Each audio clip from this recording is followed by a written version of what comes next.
Hello दोस्तों, मैं सुनील तार, junior account assistant in Indian railway, आप सभी का अपने यूट्यूब चैनल एसएस क्लासेस पे स्वागत करता हूं। तो दोस्तों, अपने आज एनटीपीसी की जो 12 जनवरी की फर्स्ट शिफ्ट तक अपने एग्ज़ाम कर लिया है, तो इसका आज अपनी सेकंड शिफ्ट का एग्ज़ाम अपने आज करेंगे। इससे पहले दोस्तों 28 दिसंबर से लेके अपने 11 जनवरी तक के कंप्लीट शिफ्ट के एग्ज़ाम कर लिए हैं एनटीपीसी के सीबीटी 1 के। अगर आपने टेस्ट नहीं लगाए हैं तो यहाँ जाके आप टेस्ट लगा सकते हैं। तो आपने अगर टेस्ट लगाए हैं तो आपको लगेगा कि अपनी तैयारी में बढ़िया सुधार हो रहा है। ठीक है दोस्तों। और इसके अलावा दोस्तों एएलपी के सीबीटी 1 और सीबीटी 2 के दोनों के टेस्ट मैंने करवा रखे हैं, तो वहाँ जाके आप इनके भी प्रैक्टिस कर सकते हैं। ये प्रैक्टिस कर लिए दोनों, तो इसके बाद आप एनटीपीसी की प्रैक्टिस कर सकते हैं, जिससे आपकी तैयारी में सुधार हो जाए। तो दोस्तों क्लास को स्टार्ट करते हैं। तो अगर आप चैनल पे नए हो तो चैनल को सब्सक्राइब कर दो और बेल आइकन पे क्लिक जरूर कर लें, जिससे आपको वीडियो की नोटिफिकेशन समय पर मिल जाए। तो चलिए क्लास को स्टार्ट करते हैं दोस्तों। पूरा देखना, सारे कॉन्सेप्ट मिलेंगे, अच्छे अच्छे कॉन्सेप्ट मिलेंगे, ताकि आपकी जो नए कॉन्सेप्ट आए आप इसको सीख सको। चलिए फर्स्ट क्वेश्चन पे चलते हैं। एक दुकानदार को अपना माल क्रय मूल्य से कितने प्रतिशत अधिक मूल्य पर बेचना चाहिए ताकि 25% छूट देने के बाद भी उसे 12% का लाभ हो। तो दोस्तों यहाँ पे एक फॉर्मूला होता है एमपी और सीपी का, आपको पता है। इसमें क्या आता है, 100 प्लस या माइनस प्रॉफिट या लॉस। प्रॉफिट होगा तो प्लस हो जाएगा और लॉस होगा तो माइनस हो जाएगा। यहाँ क्या होता है, 100 माइनस का डिस्काउंट परसेंटेज होता है। ये भी परसेंटेज में होते हैं, सारी चीजें आप इसमें लिख सकते हैं। तो प्रॉफिट कितना हो रहा है, 12, इसका मतलब 100 प्लस 12 112 हो गया। डिस्काउंट 25 है तो कितना बच जाएगा, 75%। अब इसको काटना है तो 3 से कट रहा है क्या, 3 तिया 9, 2 नहीं कटेगा, है ना। तो देखो अब आपको बोल रहा है कि क्रय मूल्य से कितने परसेंट अधिक मूल्य पर बेचना चाहिए ताकि उसको ये हो। तो दोस्तों यहाँ देखो, अब कोई भी वस्तु का क्रय मूल्य मान लो सीपी पे खरीद के लाएगा, 75 रुपए में खरीद के लाया। अगर वो इसको 112 रुपए में बेचेगा, इसको बताओ कितने रुपए का लाभ होगा। 25 और 12 कितने हो गए, 37 हो गया। नीचे कितना आएगा, 75 आएगा, इनटू में कितना आ जाएगा, 100% आ गया।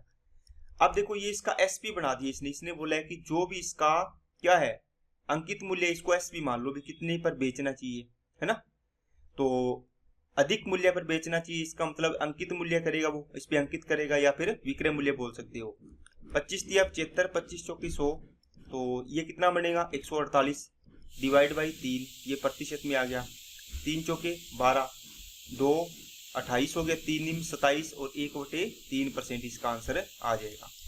नेक्स्ट, एक्स वाई से 40% कम है दोस्तों, एक्स है ये वाई है, वाई से 40% कम है, इसका मतलब वाई 100 है, 40% कम 60 होगा, है ना। इसका रेशो बढ़ा लो चाहिए। अब देखो वाई एक्स से कितने परसेंट अधिक है। अब देखो एक्स से कितना अधिक है, 4 अधिक है। किससे, देखो जिससे तुलना करनी होती है वो नीचे आएगा, एक्स से एक्स नीचे आ गया, इंटू में 100%, 2 2 तिया 6, 2/3 कितना होता है, 66 से ही 2/3%। नेक्स्ट, P इक्वल टू इतना दिया हुआ है, तो पी स्क्र प्लस 1/p² का मान आपको ज्ञात करना है दोस्तों। देखो P की वैल्यू आपको दी हुई है, इसमें 5 माइनस 2√6, तो 1/p की वैल्यू निकालनी हो दोस्तों, तो इसमें क्या आएगा, 1 क्या आएगा दोस्तों, 5 माइनस का 2√6। लेकिन इसको अपने सोल्व करके ना सिंपलेस्ट फॉर्म में ले जाते हैं, है ना, प्रीमियकरण करके। तो दोस्तों जब भी आपको प्रीमियकरण करना हो आप चेक कर लिया करो, 5 का स्क्वायर करो 25, देखो a माइनस बी है ना, तो इसका स्क्वायर करो 4 आएगा, 4 छिके 24, देखो इनका अंतर 1 आ रहा है। अंतर जब भी 1 आए, इसका मतलब आप डायरेक्ट इसको पूरा सोल्व नहीं करना पड़ेगा, आप डायरेक्ट लिख सकते हो ये सर इसका चिन्ह चेंज कर दो अंदर वाला, 5 प्लस 2√6 हो जाएगा 1/p की वैल्यू। ओके, तो आपको क्या पूछा है, p² प्लस 1/p² क्या होता है दोस्तों, p प्लस 1/p का होल स्क्वायर माइनस 2 होता है। देखो जब भी आप इसमें क्या करोगे, a प्लस बी का होल स्क्वायर करते हो तो a² plus b² plus 2ab होता है। इसकी वैल्यू ये इधर लेके आओगे तो a प्लस बी का होल स्क्वायर माइनस 2ab बनेगा। इसमें a और b क्या है, p और 1/p है, ये तो कट जाता है, देखो 2 इंटू a इंटू b, ये कट जाएगा तो 2 ही बचेगा, तो -2 आएगा, इसलिए हमने डायरेक्ट लिख दिया। अब देखो p प्लस 1/p की वैल्यू, इसको जोड़ लो, कितना आएगा, जोड़ोगे तो 10 आएगा, है ना। 5 माइनस 2√6 प्लस 5 प्लस 2√6, देखो इनको जोड़ा तो ये कट जाएगा, 5 और 5 कितना हो गया 10, तो 10 का स्क्वायर 100 हो जाएगा, माइनस का 2, तो 98 इसका आंसर आ जाएगा। नेक्स्ट देखो दो संख्याएं हैं का एलसीएम इतना दिया हुआ है, एचसीएफ पूछा है दोस्तों। आप इसमें फॉर्मूला लगा सकते हो, फर्स्ट इंटू सेकंड संख्या इक्वल टू एलसीएम दोनों संख्याओं का इंटू एचसीएफ, यहाँ से भी निकाल सकते हो। बाकी एचसीएफ पूछे तो इन दोनों संख्याओं का एचसीएफ डायरेक्ट निकाल लो ना आप। देखो 10 और 20 का एचसीएफ कितना आएगा 10 आएगा, है ना। और x की क्यूब और x की पावर 4 है तो कॉमन कितना आएगा x की पावर 4 आएगा, y की पावर 2 और y की पावर 4 में y की पावर 2 आएगा, तो डायरेक्ट आपका आंसर निकल जाएगा। नेक्स्ट त्रिभुज पी क्यू आर में क्यू आर को एस तक किस प्रकार बढ़ाया जाता है। देखो ट्राइंगल है दोस्तों, एक है ट्राइंगल पी क्यू और आर, ये कहता है क्यू आर को, देखो क्यू आर ये इसको एस तक किस प्रकार बढ़ाया जाता है, एस तक बढ़ा दिया कि आर एस बराबर क्या है। देखो ये रहा आर एस बराबर किसके, आर पी के, बराबर कर दिया आपने R P Q, R P और क्यू कहाँ है, ये रहा देखो आर पी और क्यू, ये 55 डिग्री दे रखा है दोस्तों आपको। तो पी आर एस बराबर 110 है, ये रहा पी आर एस 110 है। आपको पूछे पी क्यू एस का मान, इसका मान बताओ कितना आएगा। तो दोस्तों एक इसमें थ्योरम होती है कि जो भी बाह्य कोण होता है इस ट्राइंगल का वो अंतःविमुख कोण, अंतःकोण ये हो गया इसका, है ना, इसके जो भी अपोजिट कोण है इन दोनों कोणों का योग होता है इसका और इसका।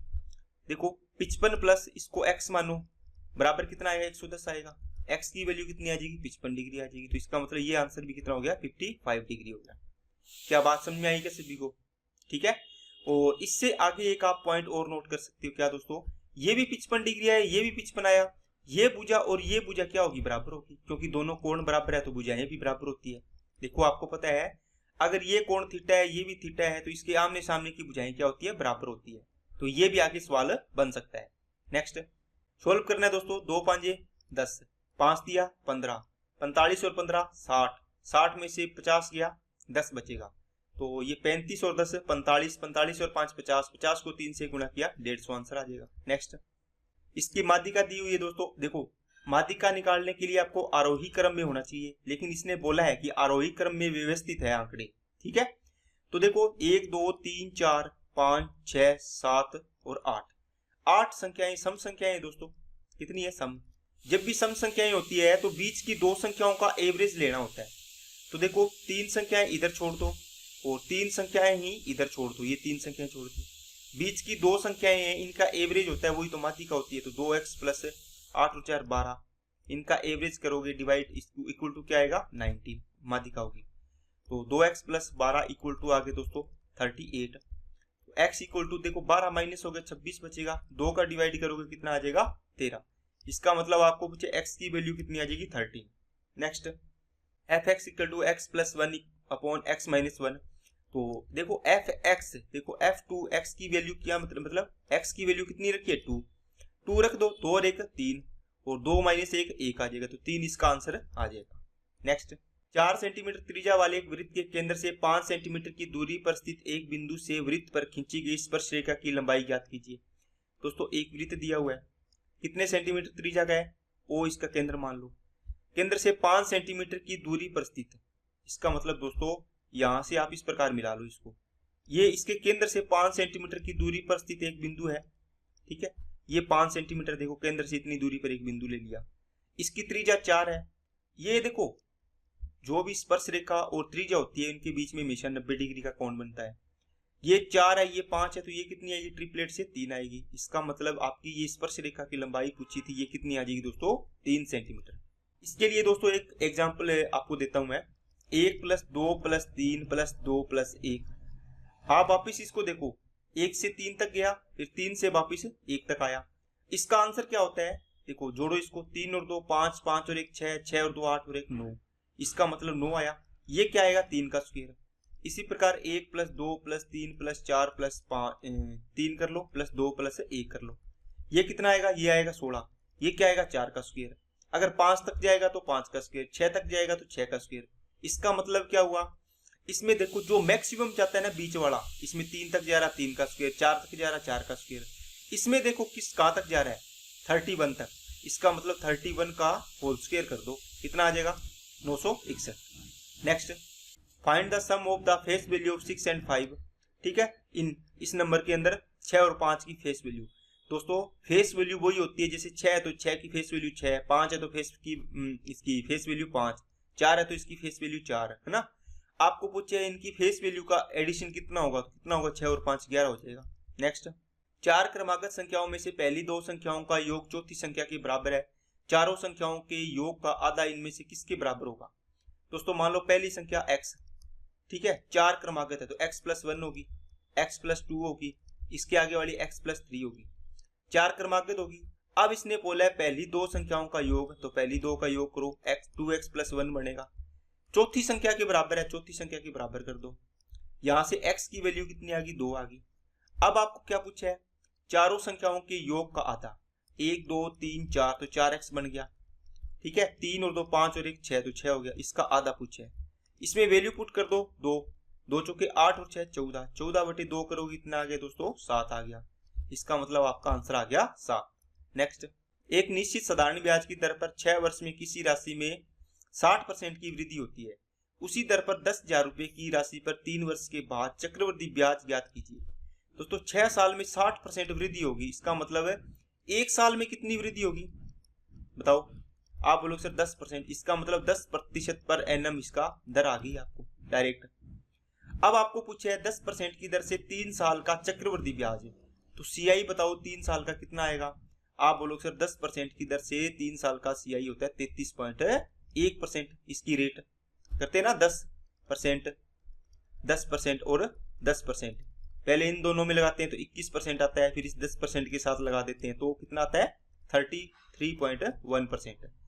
अब देखो मूलधन 10,000 रुपये है, तो 10,000 का 33.1% इसका निकाल दो, कितना आ जाएगा दोस्तों 10, ये पॉइंट हटाया तो 1000 कट गया, 3310 इसका आंसर आ जाएगा।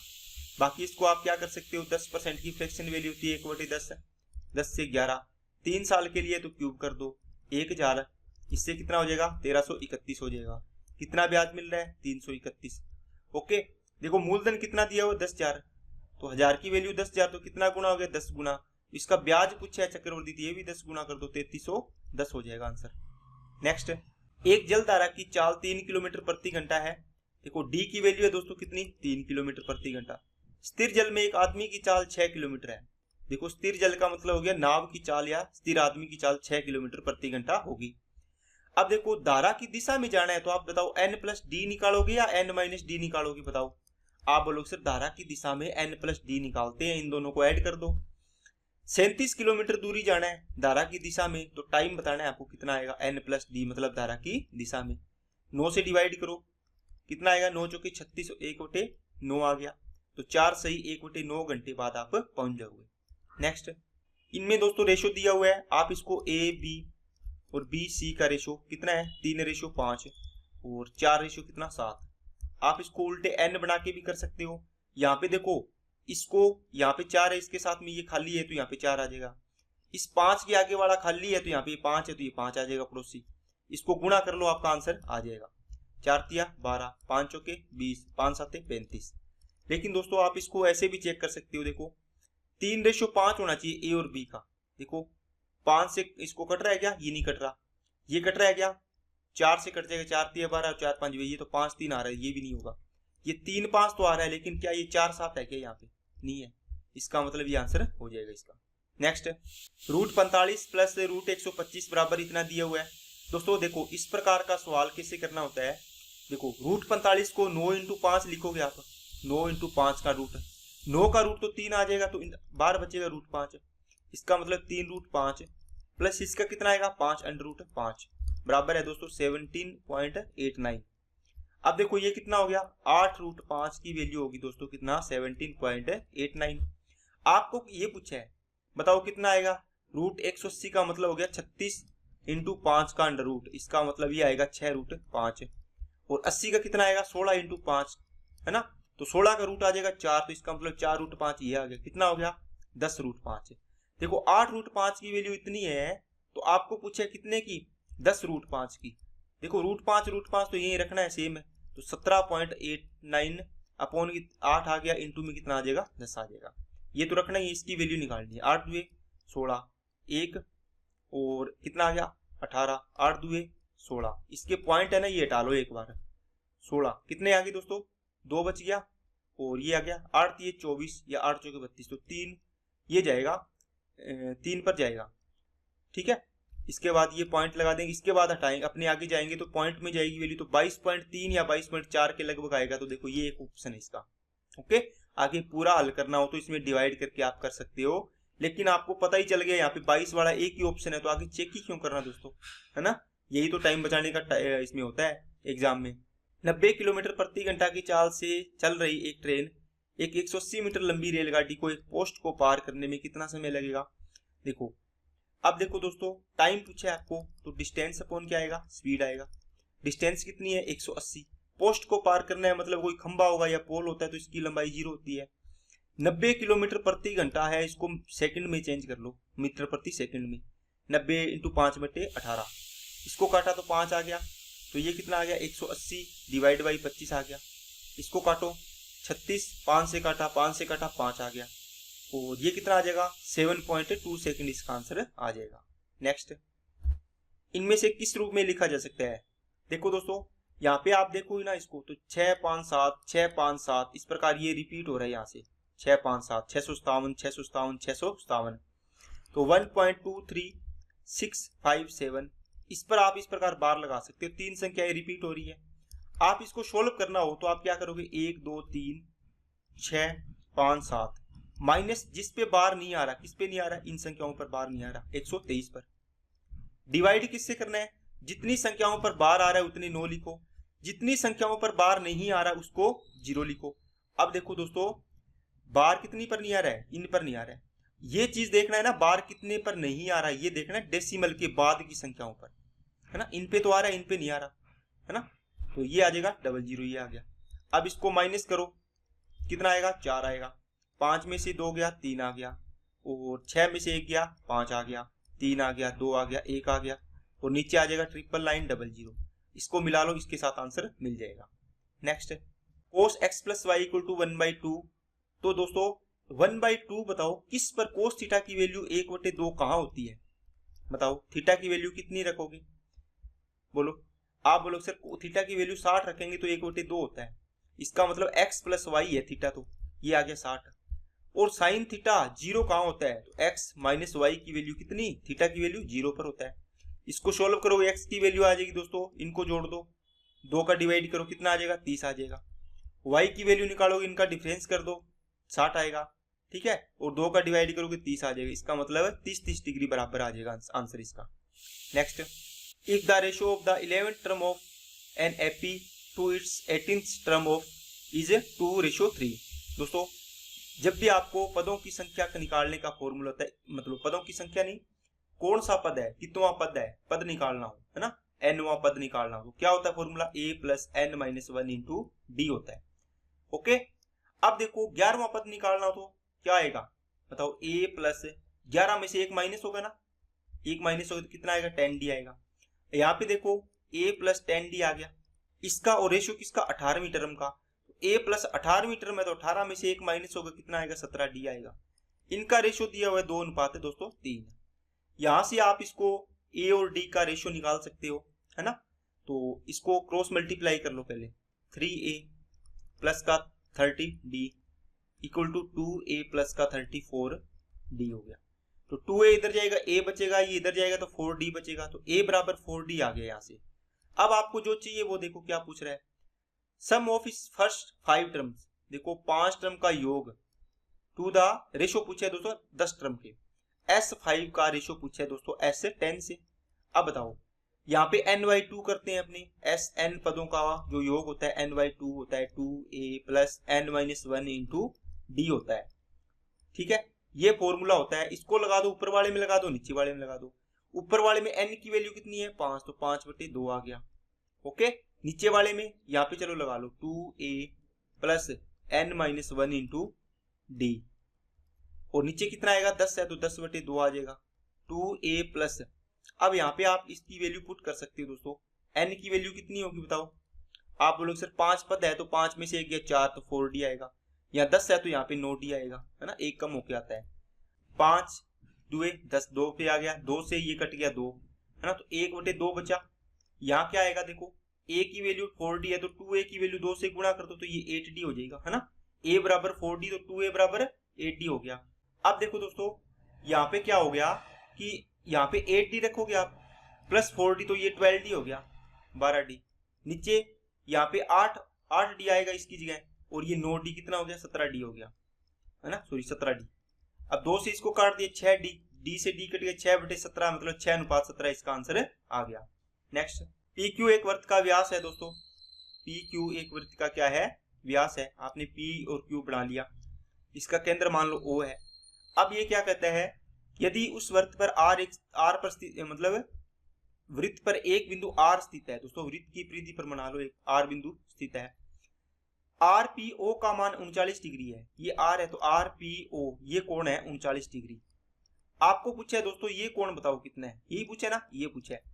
अब देखो आपको पता है ये एक चाप है तो सबसे बड़ा चाप क्या होता है, जो इसका व्यास होता है वृत्त का ये सबसे बड़ा चाप होता है।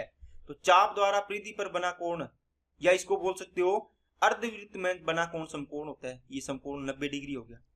ये त्रिभुज है 90 हो गया, ये 39 हो गया तो ये तीसरा कोण निकल जाएगा, या ये 90 है तो इन दोनों कोणों का योग 90 होगा तो ये 51 डिग्री आ जाएगा। बात समझ आ गई ना सभी को, अर्धवृत्त में बना कोण समकोण होता है, ठीक है।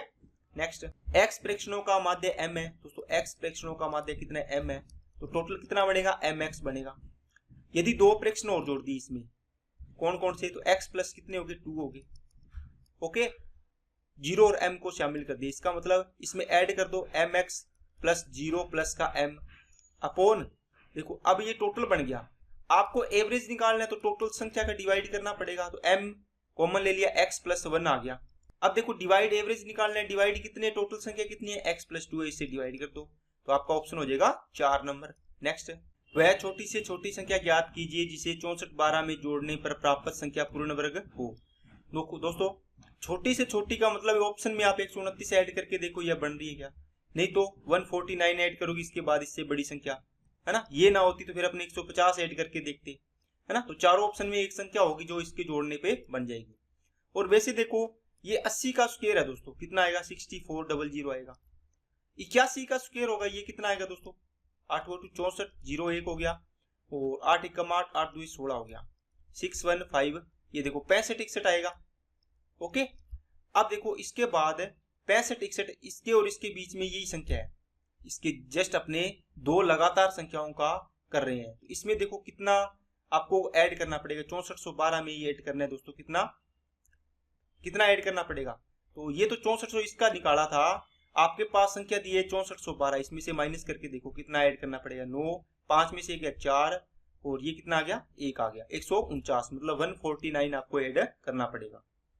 यदि रीचा की आय मीना की आय से 9 से 1/11% अधिक है तो मीना की आय रीचा की आय से कितने प्रतिशत कम है।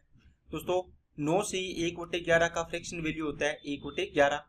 देखो अब देखो मीना की आय से अधिक है, इसका मतलब ये नीचे वाली मीना की होगी, तो मीना की आय और रीचा की आय का रेशियो है, मीना की आय 11 है, इससे 1/11 अधिक है मतलब 1 प्लस है इससे, इसकी 11 है तो इसकी कितनी हो जाएगी 12।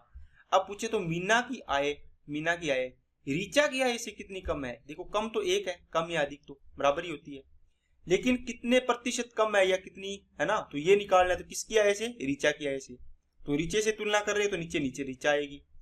प्रतिशत में आ गया तो इसका डिवाइड करो 8 से 1/3% इसका आंसर आएगा। आप देखो इसको 4 एकम 4 4 3 12 तो 1/3 हो जाता है, ठीक है। नेक्स्ट रोहन दिल्ली से कन्याकुमारी तक 30 घंटे में तय करता है दोस्तों कुछ दूरी, यदि वह अपनी चाल को 1/15वां हिस्सा कम करता है तो उसी समय 10 किलोमीटर कम दूरी तय करता है उसी समय में। दोस्तों देखो 1/4 इसको इसने क्या किया 15 से कितना कर दिया 14 कर दिया, है ना। तो स्पीड इसका देखो टाइम सेम है तो स्पीड का रेशियो और डिस्टेंस का रेशियो क्या होगा दोस्तों सेम होगा, तो 10 किलोमीटर दूरी कम तय कर पाता है, इसका मतलब यहाँ कितनी कम है 1 की वैल्यू 10 किलोमीटर, 15 की वैल्यू 150 किलोमीटर, ओके। अब ये कहता है उसकी चाल ज्ञात कीजिए, देखो ये 30 घंटे यहाँ ले रहा था 30 यहाँ ले रहा है, आपको देखो दूरी पता चल गई तो दूरी में डिवाइड कर दो किसका टाइम का, तो ये स्पीड आ जाएगी 30 5 150 तो ये 5 किलोमीटर प्रति घंटा इसका आंसर आ गया। नेक्स्ट 4 + mx² + m+1 x+1 बराबर 0 के मूल बराबर है तो m का मान ज्ञात करना है। दोस्तों जब भी मूल बराबर हो इसका मतलब d की वैल्यू 0 है डी क्या होता है, B square minus 4ac equal to क्या होता है, 0, है ना। इसके 3 कंडीशन होते हैं, D greater than 0, D equal to 0 और डी लेस देन 0। आपको ये दिए, इसका मतलब बी स्क्वायर माइनस 4ac बराबर 0 है। बी की वैल्यू क्या है, ये रही एक्स का गुणांक है, m प्लस 1 का होल स्क्वायर माइनस 4, ए की वैल्यू कितनी है 4 प्लस m, और सी की वैल्यू कितनी है दोस्तों, इनटू में 1 है, बराबर कितना आ गया 0। अब यहाँ से m प्लस 1 का होल स्क्वायर करो, m square plus 1 plus 2m हो गया, माइनस का 4 चौके 16 और माइनस का 4m हो गया, इक्वल टू कितना हो गया 0 हो गया। m स्क्वायर और प्लस माइनस का ये कितना बचेगा, माइनस का 2m और माइनस का 15 बराबर में 0। अब यहाँ से इसको सोल्व करना है दोस्तों, द्विघात समीकरण बन गई। इसको सोल्व करो, देखो इसके टुकड़े बनेंगे क्या, 5 और 3, माइनस का 5 प्लस का 3, देखो माइनस के 5 में से प्लस का 3 जाएगा, माइनस का 2 बचेगा, 5 और 3 का मल्टीप्लाई किया 15 आएगा। लेकिन आंसर क्या होता है, इसका उल्टा चिन्ह होता है, ये प्लस हो जाएगा और ये क्या हो जाएगा, माइनस हो जाएगा। तो इसका आंसर हो जाएगा m बराबर 5 और -3।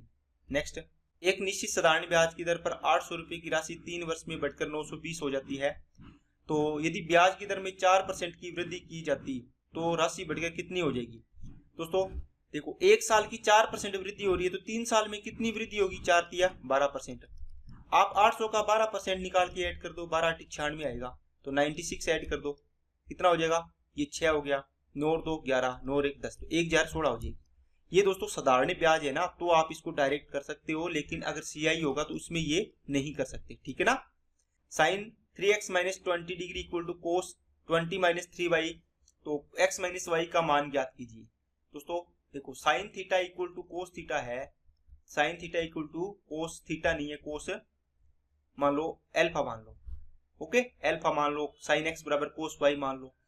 तो ये बराबर कब होंगे, आपको पता है कि इसको एक में चेंज कर लो ना, या तो साइन थीटा इक्वल टू कोस को चेंज कर लो, साइन में चेंज करो तो क्या आएगा, 90 माइनस एल्फा आएगा, आएगा कि नहीं आएगा बताओ, आएगा ना। अब देखो साइन साइन बराबर है तो ये दोनों पार्ट बराबर हो जाएंगे। इसी प्रकार यहाँ कर लो, तो साइन देखो इसका साइन बढ़ाओगे, साइन कितना है 3x माइनस का 20 डिग्री इक्वल टू ये साइन बनेगा तो ये आएगा 90 माइनस जो भी ये कोण है 20 माइनस का 3y, ओके। साइन साइन बराबर है तो ये दोनों पार्ट बराबर हो जाएंगे, तो 3x माइनस का 20 इक्वल टू 90 माइनस 20 प्लस का 3y। इसको सोल्व करो दोस्तों, ये बचेगा कितना, देखो 20 से तो 20 काट ही दो, सोल्व क्या करना है, तो 3x इधर लेके आओ, 3x माइनस 3y, तो ये y बच जाएगा, x minus y equal to 90, x minus y की वैल्यू कितनी आ जाएगी, 30 डिग्री, आंसर आ जाएगा इसका। नेक्स्ट ये DI है दोस्तों, किस राज्य में 2005 में वार्षिक वर्षा सभी 3 सालों की औसत वार्षिक वर्षा की तुलना में अधिक थी। इसका मतलब ये हो दोस्तों, ये बोल रहा है कि 2005 का देखना है हमें, जैसे मान लो हिमाचल का देखा, ये कहता है इन तीनों को ऐड करो, टोटल बनेगा, टोटल का एवरेज निकालो, क्या इस 2005 की जो एवरेज है ये इस एवरेज से अधिक है या नहीं है, ठीक है। जैसे 110, ये कितना हो गया 90, 200, 200 300, 200 150, 350, ये 350 में 3 का डिवाइड करो, कितना आएगा 3 एकम 3, और ये कितना आएगा 3 एकम 3 और 3 6 18, लगभग 116 पॉइंट समथिंग जाएगा। देखो लेकिन इसमें कितना है 90, ये तो इससे ज्यादा नहीं है, तो आपको देखना है, देखो इसको बेसिक से तो करोगे, सारा करोगे तो थोड़ा सा टाइम लगेगा, थोड़ा दिमाग लगाओ। ये 110 है, ये 150 है ना, तो बाकी इन दोनों, बाकी जो 2000 और 2015 में इससे ज्यादा है, इसका मतलब ये एवरेज से तो कम ही होगा, है ना, ये एवरेज से कम होगा, जैसे ये है। इसी प्रकार देखो ये 85 है, ये 120 ज्यादा है और ये 90 ज्यादा है इससे, है ना, तो ये भी नहीं हो सकता, इसमें भी ज्यादा, मतलब ये एवरेज से कम आएगा जैसे इसमें आया वैसे। इसी प्रकार इसमें देखोगे तो ये भी देखो 65 से ज्यादा है और ये भी 65 से ज्यादा है, इसका मतलब ये भी कम आएगा। अब यहाँ देखोगे तो 90 और 115 ये दोनों ज्यादा है तो ये कम आएगा, है ना। अब इसको चेक कर लो, चाहिए देखो ये 55 है और ये 65 है, इससे इन दोनों से ज्यादा, इसका मतलब इसमें सही आएगा। 5 10 15, 6 और 7 13, 13 और 5 18 और 1 19, डिवाइड करो 3 से, 3 6 18, 3 5 15। अब देखो तीनों का 3 सालों का एवरेज 65 है, इससे ज्यादा है 2005 का, तो ये आपका आंसर हो जाएगा आंध्र प्रदेश का। नेक्स्ट, वर्ष 2000 और 2015 के बीच किस राज्य में वर्षा में अधिकतम प्रतिशत कमी आई है। तो दोस्तों देखो ये आपको देखना है कि 2000 और 2015 के बीच में देखना है। यहाँ पे 2000 में 110 सेंटीमीटर वर्षा होती थी, अब 150 हो रही है, तो ये तो वृद्धि हो रही है दोस्तों। आपको क्या देखनी है, कमी, तो ये तो वैसे नहीं चेक करेंगे। अब इसमें देखो 120 से 90 हो रहा है, किसमें, उत्तर प्रदेश में, इसका मतलब यहाँ कमी हो रही है, ये चेक करेंगे कितने की कमी हो रही है, 30 की, कितने से, 120 पर, गुणा में 100%। अब इसको काटो, 30 एकम 30, 30 चौका 120, तो ये आ गई दोस्तों 25% की कमी। ओके, आगे देखो 90 से 80 हो रही है, यहाँ भी कमी हो रही है, यहाँ कितनी हो रही है, 10 से कितनी हो रही है, 10 से कमी हो रही है, किससे, 90 से, तो गुणा में 100%। तो 1/, इसको काटोगे 1/9 को आप लिख सकते हो 11% की कमी आएगी। इसके बाद 55 से 65 हो रही है, ये तो वृद्धि हो रही है, इसको चेक नहीं करेंगे। 150 से 115 हो रही है, तो 35 की कमी हो रही है, इस पर 150 पर, और इंटू में 100% आ जाएगा। इसको चेक करो, 5 दिए 15, 5 से काटा तो 2, और 35 दुआ 70 बटे कितना आ जाएगा दोस्तों, 3%। ये आएगा 23 पॉइंट समथिंग आएगा। सबसे अधिक कमी किस में हुई है, 25% की कमी हुई, तो आपका आंसर हो जाएगा उत्तर प्रदेश में। नेक्स्ट, 2015 से 2018 के बीच किस राज्य में अनाज के उत्पादन में अधिकतम प्रतिशत परिवर्तन हुआ है। दोस्तों 2015 है, 2018 है, ये इसने ना आपकी बार कमी या वृद्धि नहीं पूछी कि सबसे अधिक कमी या सबसे अधिक वृद्धि किस में हुई है, इसने पूछा सबसे अधिक परसेंटेज परिवर्तन किस में हुआ है, चाहे वो कमी हो चाहे वो वृद्धि हो। तो आपको क्या करना है, 120 से 150 हुआ, 30 की वृद्धि हुई है, कितने पर, 120 से, इसको सोल्व करोगे 25% आएगा, अभी निकाला है ना। 115 से 90 हुई है, कितने की कमी होगी, 25 की, किससे दोस्तों, 115 से, इंटू में 100 आ गया। इसको काटो, तो इसका काटोगे तो 23 आएगा 5 से, और 5 5 25 हो गया, ये आएगा 500 बटे 23%। इसको आप डिवाइड करो, 23 दुआ 46, 4 23 दुआ 46, मतलब 23 एकम 23, 21 पॉइंट समथिंग परसेंट आएगा ये लगभग में। 125 से 95 हो गया, तो 25 और 5 है, 30 की कमी हुई है दोस्तों, कितने की, 30 की। ओके, कितने से, 125 से, इंटू में 100%। अब इसको काटो, 25 5 125, 25 चौका 100, देखो ये 120% आ गया, आया कि नहीं आया, नहीं आया ना। ये देखो 5 छीके 30, तो ये तो 24% आया है, मल्टीप्लाई करने में गलती कर दी है ना। इसके बाद दोस्तों इसमें देखो क्या होगा, 85 से 65 है, तो 20 की कमी हो रही है 85 से, इंटू में कितना आएगा, 100%। 5 से काटा 17, 5 से काटा 20, तो 20 इंटू 20 कितना हो गया, 400 हो गया, बटे में 17 हो गया, 17 दुआ 34, 6 17 51, तो ये भी 23 पॉइंट समथिंग आएगा। ये 90 से 115 हो रहा है, कितने की वृद्धि हो रही है दोस्तों, इसमें हो रही है 10 और 15, 25 की वृद्धि हो रही है, किस पर, 90 पर, इंटू में 100%। 0 से 0 कट गया, 25 से ये 250 हो गया है, 9 बटे में 9, तो 9 दुए 18, 7 9 7 63, देखो 27% के लगभग आ रहा है। तो सबसे कमी या वृद्धि कहाँ हुई है, इसमें हुई है, तो तमिलनाडु इसका आंसर आ जाएगा। नेक्स्ट, वह संख्या ज्ञात कीजिए जिसमें उसी संख्या का 14 गुना जोड़ने पर 135 प्राप्त होता है।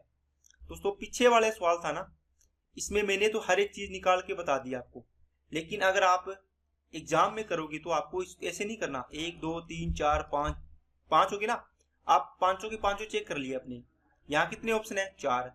अब इसमें से आपको वो चेक करना, जैसे आपने पहला महाराष्ट्र है तो महाराष्ट्र चेक कर लिया, केरल है तो केरल चेक कर लो, कर्नाटक है तो कर्नाटक चेक कर लो, है ना, तमिलनाडु है तो तमिलनाडु चेक कर लो। इसके अलावा जो स्टेट बच गया उसका तो चेक ही नहीं करना पड़ेगा, जैसे हिमाचल का नहीं आया तो इसमें, है ना, उसका तो जो कमी हो चाहिए वृद्धि आपको चेक ही नहीं करना, इसमें ऑप्शन में भी नहीं है, तो इनके अकॉर्डिंग चेक किया करो, ठीक है। इसमें क्या करना है, उसी संख्या का 14 गुना, जैसे मान लो दोस्तों कोई संख्या x में ये कहता है उस वह संख्या ज्ञात कीजिए जिसमें उसी संख्या का 14 गुना जोड़ने पर, मतलब x में इसका 14 गुना जोड़ दो, 14x बराबर 135 हो जाएगा।